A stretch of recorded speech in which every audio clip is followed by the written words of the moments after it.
Salut les foodies, il doit certainement vous rester des crêpes, des gaufres ou de la brioche. Si c'est pas le cas, c'est pas grave, il est encore temps d'aller cliquer sur un des liens de la chaîne.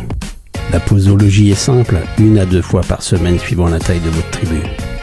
Aujourd'hui on va faire un caramel beurre salé, et croyez-moi ça va déchirer.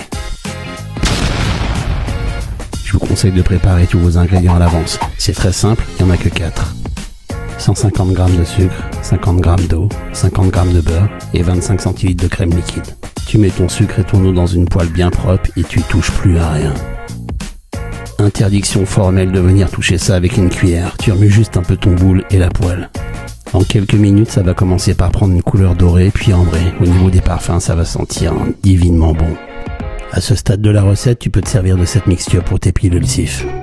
Mais ça risque de piquer, c'est vivement déconseillé, alors tu restes concentré.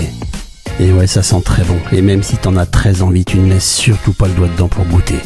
Ni d'ailleurs aucune autre extrémité de ton petit corps boudiné. Il est temps d'ajouter le beurre.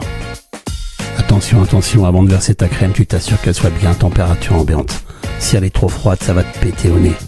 Et crois-moi, si ça arrive, t'auras pas besoin de masque pour te déguiser en Freddy Krueger à Halloween. L'arrêt Freddy Krueger, tu l'as seulement si t'es né avant Internet. Tu ajoutes une pincée de sel et tu t'inquiètes pas si c'est encore un peu liquide, ça va épaissir en refroidissant. Dès que ça a un aspect bien lisse et brillant, tu peux sortir du feu et laisser refroidir. Dès que ça a un peu refroidi, tu verses le tout délicatement en faisant attention à pas te brûler dans un pot de confiture recyclé ou un pot en verre classique. Il te reste plus qu'à toaster une généreuse tranche de brioche. Médicalement, c'est assez rare que ça arrive, mais à ce stade de la recette, il est possible que tu aies un orgasme gastronomique.